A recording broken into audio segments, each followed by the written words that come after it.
कुछ तो कसर बाकी है। समझना, बड़े तो सबको बनना है, अध्यक्ष भी सबको बनना है, लेकिन इतना सब कुछ सहन करने की तैयारी है? सुन लो इंदौर वालों, माताओं, घर में भी जो उठापटक होती है उसमें मूल कारण है सहनशीलता की कमी। ये बड़े नामक पकवान से भी सीख लें कि यहां तक पहुंचने में ये जड़ पदार्थ भी कितना सहन करता है। तो अगर मुझे कहीं बड़प्पन चाहिए, कहीं मुझे सम्मान मिले, कहीं मुझे इज्जत की नजर से देखा जाए, तो मुझे भी कितने स्तर से गुजरना पड़ेगा। बहू को तो जरा सी डांट पड़ी और इस घर में मुझे नहीं रहना, मेरे तो घर अलग कर दो। अरे भाई, वो जो सास है ना, वो सास भी कभी,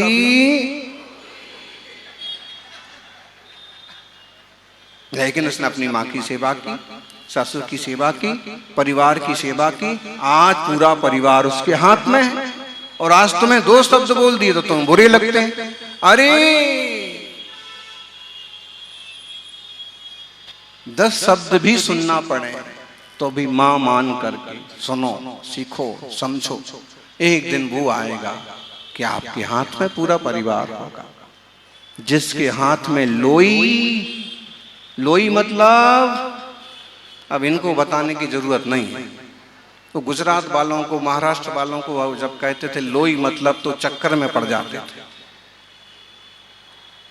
लोई मतलब आटे का एक हिस्सा जिसे गोल गोल करके और फिर आटे की लोई। जिसके हाथ में लोई, उसके हाथ में हर कोई। अगर मां आपके हाथ में बेटा नहीं है, पति नहीं है, तो कहीं ना कहीं आपकी गलती है। आपने लोई या तो छोड़ दी है, या टाइम पर नहीं है, या फिर उसमें कुछ कमी आ गई।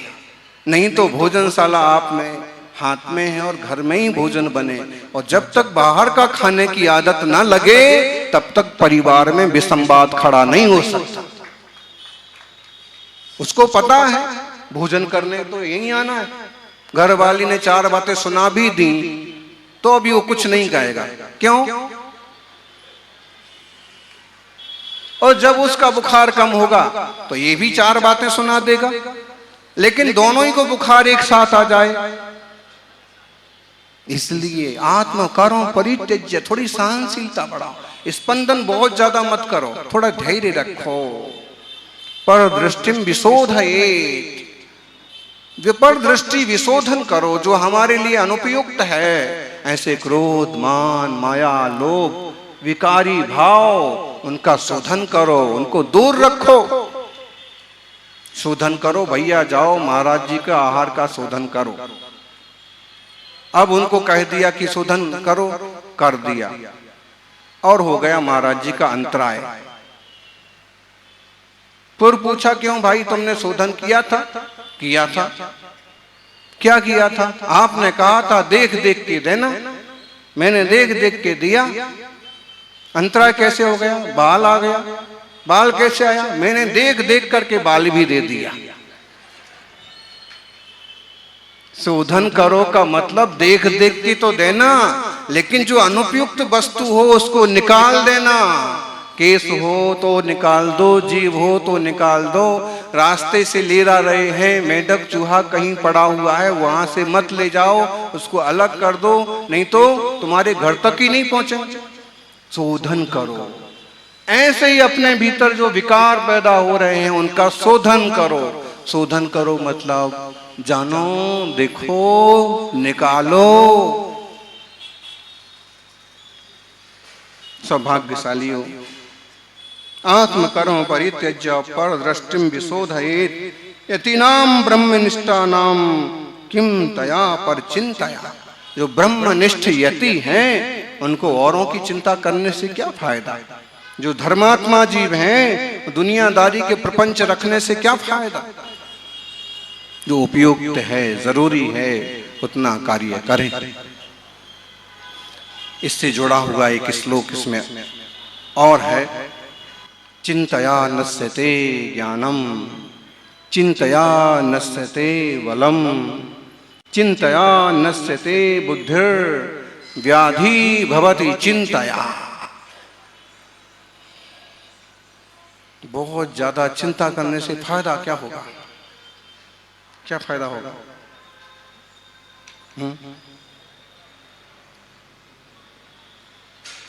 ज्यादा चिंता करने से चिंतया नश्यते ज्ञानम, चिंता से ज्ञान नष्ट हो जाता है। जब तक चिंता नहीं है तब तक प्रांजल ज्ञान रहता है, निर्मल बुद्धि रहती है, बहुत दिनों तक का याद रहता है, बहुत सारी चीजें याद रखते हैं। 100 चीजें हमने एक साथ देख ली, 100 लोगों के नाम नंबर याद। और मोबाइल के जमाने में तो आदमी को अपना ही नंबर याद नहीं। मतलब है कि जितने हम साधनों के पराधीन हो गए हैं उतना हम अपंग हो गए। आज आधे घंटे गर्मी सहन नहीं कर सकते, लाइट चली गई, पंखा बंद हो गया, पंखा कोई निहारते रहेंगे, लाइट कब आएगी। और अपने देश का तो सिस्टम है, लाइट चली गई तो अपने घर में जो अंधेरा हो गया तो हम पड़ोसी के यहाँ देखने कि उनके यहाँ भी यहाँ अंधेरा है। हाँ, तो लाइट, जितने साधन आ रहे हैं उतनी ज्यादा अपंगता बढ़ रही है। आज का देख लो ना, आज हम चले तो थे एक मंदिर के लिए, पहुंच गए 5 मंदिर में। तो ऐसे कोई रूट बना लो कि आज इस तरफ से जाएंगे और 3-4 किलोमीटर ऐसे हो रहा है तो मुझे पैदल और दौड़ के ही जाना है।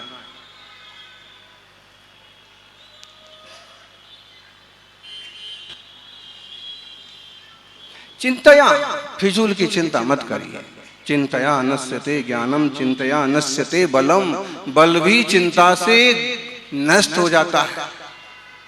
चिंतया नश्यते बुद्धिर, व्याधिर भवति चिंतया। कहीं कुछ घाटा लग गया, कहीं कोई पराजय हाथ लग गई, बेटे ने भाई ने गद्दारी कर दी, आप देखो उनका क्या हाल होता है, डिप्रेशन में चले जाते हैं। बोले अब घर से बाहर नहीं निकलते। अरे भाई, दुनिया में ये होता ही है, बकरी के बच्चे को दुष्ट लोग उसी के सामने तक खत्म कर देते। अब वो क्या करे, समझ तो उसमें भी पूरी है। सिर हिला हिला करके, शीर मांग करके वो भी अपने बच्चे को बचाने की कोशिश करती है। तो अब वो क्या करे, कितना डिप्रेशन पाले। पशु योनि में इतने कष्ट हैं कि उनको भोगते भोगते भी वो कुछ नहीं कर सकते। खुद के ऊपर आए तो थोड़ा भाग दौड़ कर सकते हैं, बाकी फिर हम इंसान के चोले में पहुंच गए। हम थोड़ा सा इस पर विचार करें कि विपरीत परिस्थितियां आ गई, संघर्ष का माहौल आ गया तो घबराइए मत। अपने ही लोगों ने अपने साथ विश्वासघात कर दिया तो दुनिया में अपना कोई नहीं है। जब तक मन मिलता है, भाव मिलते हैं तो सब अपने, और जब मन नहीं मिलते, भाव नहीं मिलते तो सब। तो टेंशन क्या लेना, उसे के पीछे रोने बैठे हो। तो प्रसंग आता है आचार्य महावीर कीर्ति जी का। एक शहर में पहुंचे, 8 दिन हो गए, लेकिन उनको याद आया कि अमुक सेठानी जो है दिखी नहीं। पहले तो रोज पड़गाहन होता था, रोज देव दर्शन, गुरु दर्शन, अर्घ चढ़ाए जाते थे, अभी दिखी नहीं 8 दिन से। उन्हें पूछा कि वो धर्मात्मा सेठानी आती थी वो तो किसी ने कहा कि महाराज जी मालूम नहीं, सेठ जी का जो है वो देवलोक हो गया, महीना भर हो गया, घर से बाहर ही नहीं निकली, भगवान को भी गाली देती। एक बार उस तरफ महाराज जी का आहार हुआ, किसी ने बताया यही है महाराज जी उनका घर। महाराज जी ने कहा ठीक है बुलाओ। दरवाजा खोला, बुलाया, गुरु जी को देखा तो अब परिचय तो है ही, श्रद्धा और भक्ति तो है ही, रोना चालू। अब मेरा दुनिया में कोई नहीं है, अब मेरा दुनिया में कोई नहीं है, अब भगवान ने तो मेरे साथ अन्याय किया और ऐसा और वैसा। महाराज जी किसी ने पाटा रख दिया, 2 मिनट बैठे और उन्होंने संबोधित किया कि माता जी आप आधा मंत्र का जाप मत करो। उन्होंने कहा महाराज जी मैंने तो नमोकार मंत्र पढ़ना भी छोड़ दिया, मेरी तो श्रद्धा। महाराज जी ने कहा कि माता जी नमोकार मंत्र से बड़ा कोई मंत्र नहीं और उससे ज्यादा दुखों को नष्ट करने वाला कोई सहायक नहीं। फिर भी मैं उस मंत्र की बात नहीं कर रहा हूं, मैं तो आपके मंत्र की बात कर रहा हूं। मेरा कोई नहीं, मेरा कोई नहीं। अब कोई मेरा नहीं, इस मंत्र को पूरा करो कि जैसे कोई मेरा नहीं ऐसे मैं भी किसी की नहीं हूं। किसी एक ना एक दिन मुझे भी रवाना होगा। कहते हैं उनको तुरंत बोध जागा और उनने क्षमा मांगी, महाराज जी मैं मंदिर नहीं गई, मैंने ऐसा, ठीक है जो होना था सो हुआ। अब मतलब जिंदगी में लोग कहां तक पहुंच जाते हैं, कितना नेगेटिव सोच लेते हैं। ध्यान रखिए, संसार संसार के नियमों से चलता है और धर्मात्मा अध्यात्म के नियमों से चलता है। जब वह अध्यात्म के रास्ते चलता है तो उसको कई सारी परिस्थितियां भी प्रभावित नहीं कर पाती। चिंतया नश्यते बलम। तपस्वी सम्राट एक प्रसंग सुनाते थे कि नगर में एक फक्कड़ रहता था। फक्कड़ मतलब बिंदास, कोई लेना दाना नहीं, कोई जियो कोई मरो, अपने उनको तो अपने भोजन से और अपनी मस्ती से मतलब। तो उसको लिए खाना पीना मस्त रहना, इतनी पावर थी कि कभी मंत्री जी का रथ वहां से निकलता और वो रथ को पकड़ लेता तो रथ भी आगे नहीं बढ़ता। मंत्री दो चार बार समझाया लेकिन वो समझने को तैयार नहीं।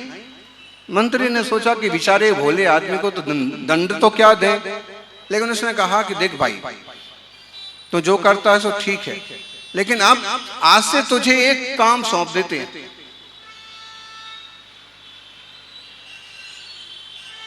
आज से तुझे एक काम सौंप देते हैं, सुबह से जब तक मैं ना निकलूं तब तक ये गिनना यहां से कितने लोग निकल गए।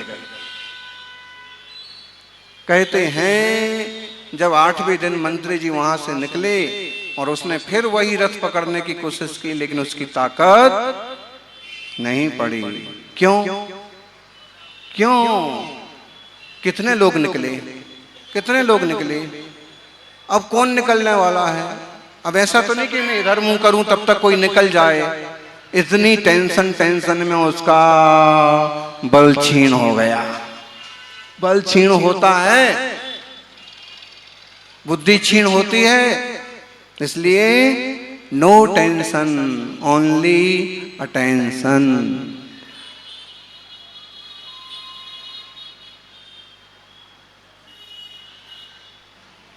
चिंता से चतुराई घटे, दुख से घटे शरीर।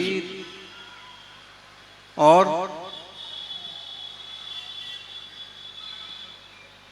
बोलो, आप लोग भी थोड़ा सा बोलो, हेल्प मी।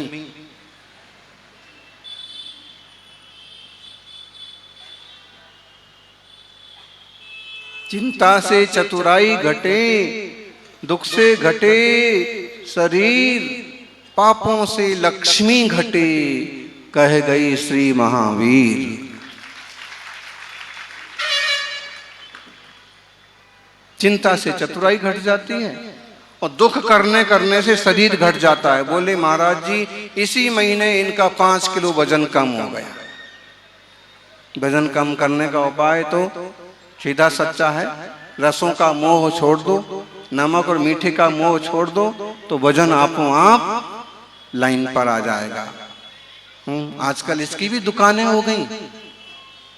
वजन घटाइए, फोन नंबर लिखा रहेगा, हम आपको बिना फोन नंबर के ही बता देते, बिना खर्चे के। ज्ञानी इतना क्या शरीर का लोभ करना? दिन में एक बार भोजन हो गया, 2 बार हो गया, रात में तो बिल्कुल बंद करो। बल्कि पूरे समाज के स्तर पर हर समाज का नियम होना चाहिए, दिन में शादी, दिन में भोज, जैन धर्म की अद्भुत खोज। आपको यहीं कुछ परिवार ऐसे मिल जाएंगे, उनके घर में कितना प्यारा रिश्तेदार भी आ जाए, बोले 8 बज गए, 7:30 बज गए, अब चौका बंद हो गया, अब पानी पीना हो तो वो रखा बाहर पानी, बाकी खाने का तो कुछ अभी सुबह मिलेगा, जमाई साहब सो जाओ। होना चाहिए सामाजिक रूप से। जब कोई बड़े स्तर का कार्यक्रम होगा उसमें सामूहिक रूप से रात्रि भोजन ना देंगे ना करेंगे, तब बात बनेगी।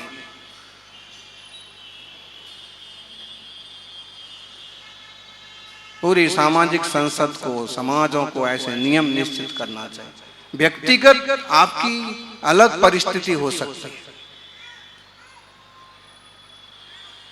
व्यक्तिगत परिस्थिति है, 15 किलोमीटर दूर है, 30 किलोमीटर दूर है फैक्ट्री, कोई बात नहीं, जितना निभे निभाओ, ना निभे अपने हिसाब से देख लो। लेकिन सामूहिक रूप से ना करेंगे ना खाएंगे,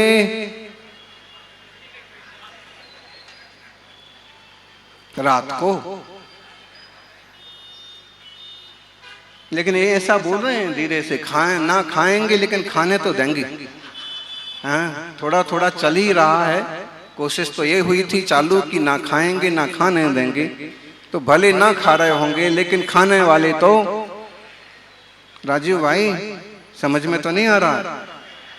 धन्यवाद। जिसकी वस्तु है उसके पास तक पहुंचना चाहिए, जिसका राशन है उसके पास तक पहुंचना चाहिए। खैर, मूल विषय पर इतना ही कहना चाहेंगे, बहुत टेंशन मत करो,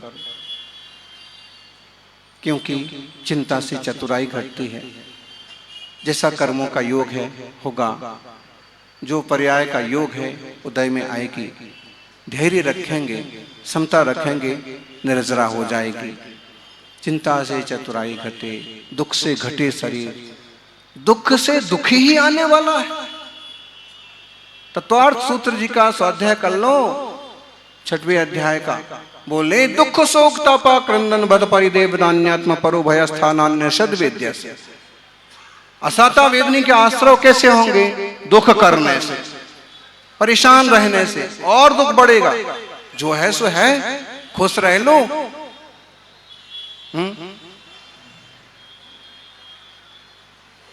पापों से लक्ष्मी घटे, पाप नहीं करना, बनती कोशिश, गलत रास्ते नहीं जाना, और सहज रहो, प्रसन्न रहो, क्योंकि मुस्कुराओ।